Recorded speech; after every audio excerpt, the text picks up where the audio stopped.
Bonjour ou bonsoir, soyez les bienvenus sur la chaîne de l'Amselt.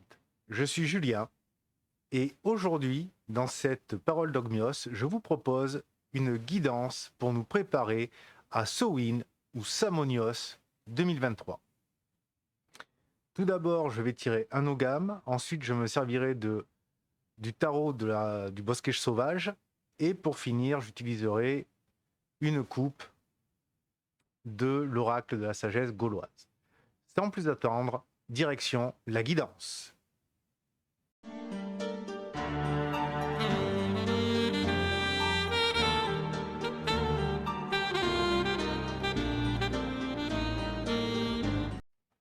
Eh bien, commençons par le tirage de l'Ogam.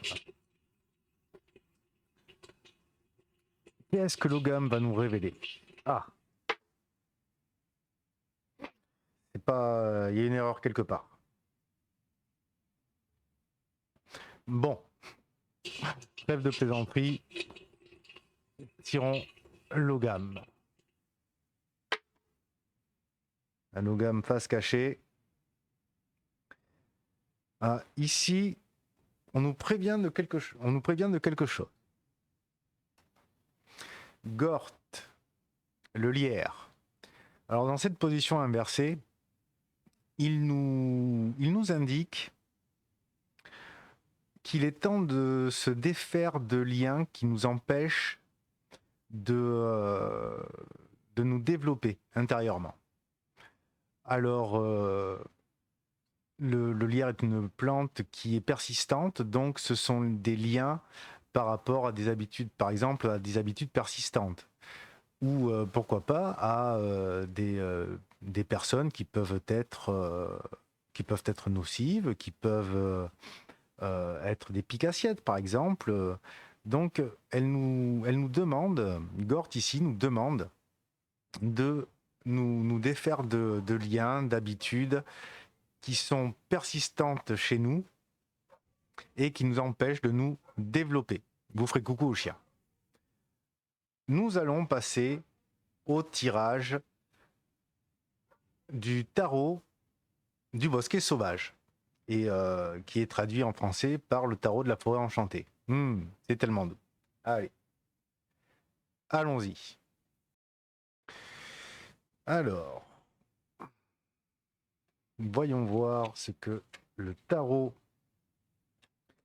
du bosquet sauvage a à nous dire sur Gort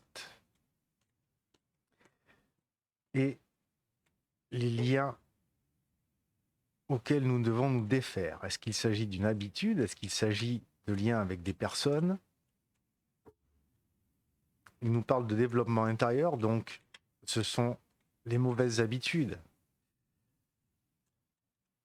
Donc le travail préparatoire concerne de couper les liens avec nos mauvaises habitudes et sûrement d'en construire de nouvelles, puisque l'être humain est un animal d'habitude, si je puis dire. Bien. Que va nous dire la première carte?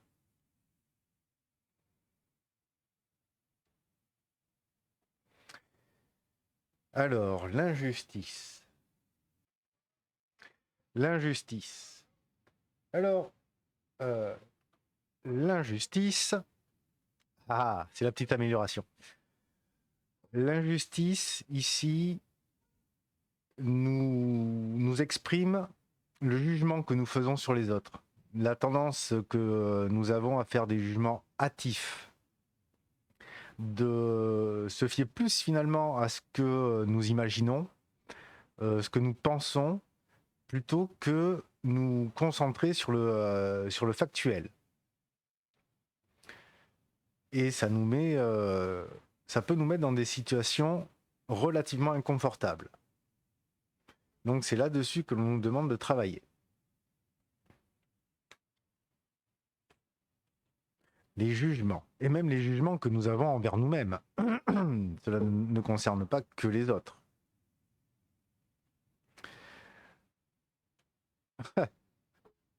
Celle-là, c'est rigolo. La numéro 8 dans le tarot représente la carte de la justice.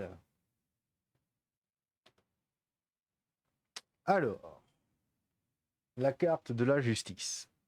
Le cerf.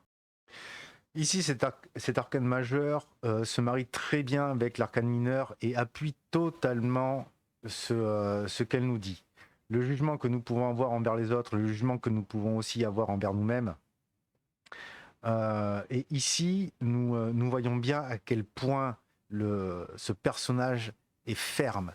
Il est là, il ne bouge pas. Peut-être que nous devons faire preuve d'un peu plus de souplesse,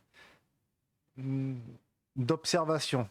Là, la différence entre les deux, c'est que l'injustice a les yeux bandés, alors que le cerf, lui, a les yeux ouverts. On nous demande d'ouvrir les yeux, de regarder le factuel. C'est ça que cet arcane majeur est en train de nous dire.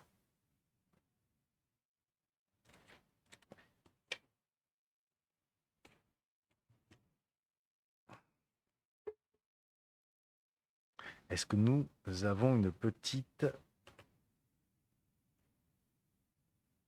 petite solution? Nous avons le bonheur, le 10 de vase, le 10 de vase. Le bonheur, le 10 de vase ici, termine très bien ce premier tirage. Puisque lorsque nous regardons l'injustice, il faut le comprendre sur deux niveaux en fait. L'habitude de juger les autres autant que l'habitude que nous avons de nous juger nous-mêmes. Que ce soit trop durement, que ce soit pas assez durement. Ce n'est jamais dans le factuel, c'est toujours sur des impressions, ce n'est pas tel que, tel que la réalité nous le montre. Nous le voyons toujours avec notre prisme. C'est pour cela qu'elle a les yeux bandés et qu'elle tient les deux flèches entre les mains. C'est le choix de comment est-ce qu'elle va juger la chose. Et les yeux bandés, c'est on ne voit pas le factuel. Voilà, c'est ça. Il faut, ici, on nous indique que nous devons travailler sur la mauvaise habitude du jugement. Émettre un jugement n'est pas mal en soi. C'est la façon que nous avons de faire ce jugement en question. Et c'est là où rentre justement le cerf. Le cerf qui, lui, la carte numéro 8, est aussi le jugement. Et vous voyez que lui, il nous juge à l'entrée du bosquet sauvage. Il est là et nous juge en nous regardant. Il est positionné, stable. La stabilité, c'est la réalité. Donc il nous voit tels que nous sommes. Il voit les autres tels qu'ils sont. Donc, pour arriver à ce niveau où justement nous avons ce bonheur, excusez-moi, nous avons ce bonheur, c'est en jugeant selon la réalité. Et là, nous aurons une forme de délivrance, un apaisement total. C'est cela que représente cette carte. Nous serons vraiment apaisés et nous serons à même de pouvoir discuter et de partager sincèrement avec l'autre. Bien. Alors, est-ce que nous pouvons tirer un exercice avec l'oracle de la sagesse gauloise? Nous allons faire une petite coupe pour voir si nous pouvons tirer un exercice, une piste de réflexion, pour pouvoir nous préparer pour ce Samonios 2023, afin de pouvoir travailler sur notre capacité de jugement afin qu'elle reste dans la réalité. Alors, une petite coupe, comme une petite vidéo. Dispater et Sequana. Dispater et Sequana. Dispater et Sequana. Dispater, gardien et garant des cycles. La métempsychose, la réincarnation, quand on s'y intéresse, nous apprend que nous traversions plusieurs vies pour apprendre à ne pas répéter les mêmes erreurs, pour corriger justement ces habitudes, nos habitudes. Donc pour corriger nos habitudes, Sequana nous donne l'indication, comme justement nous l'avons vu avec le cerf, de garder les yeux grands ouverts. Vous pouvez constater ici que Sequana, qui est tout simplement la scène, hein, c'est le nom que l'on donnait à la scène. Nous voyons bien que Sequana jauge en regardant et en observant le courant. C'est comme ça qu'elle mène sa barque, en observant le courant et en le ressentant. Donc, nous avons encore ce rapport avec la réalité. Gardez les yeux bien grands ouverts et regardez, écoutez et sentir les flots tels qu'ils sont et pas tels que nous croyons qu'ils sont. Je vous rappelle que le tel que nous croyons qu'ils sont, c'est le 2 de flèche. C'est voir les choses telles que nous croyons qu'elles sont. Alors que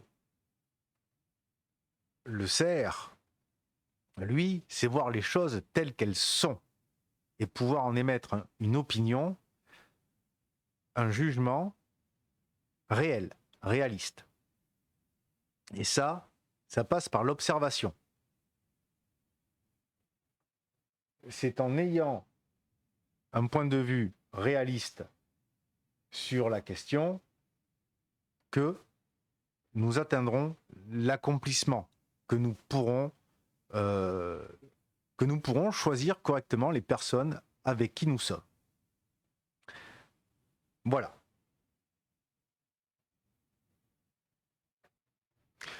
En conclusion, et pour résumer, pour synthétiser tout le propos, Ogmios nous propose, pour préparer ce Samonios, ce Samhain 2023, de nous couper de la mauvaise habitude que nous avons de juger les autres et de nous juger nous-mêmes avec nos impressions et de nous concentrer sur la réalité, sur les choses telles qu'elles sont. Vous regardez votre collègue de boulot, la personne que vous venez de rencontrer, et voyez comment elle agit, comment elle parle. Regardez les choses telles qu'elles sont. Et quand vous regardez aussi vous-même, puisque il y a le lien au développement intérieur, regardez-vous tel que vous êtes. Vous n'avez pas besoin de crier sur tous les toits, mais regardez-vous tel que vous êtes et faites le point.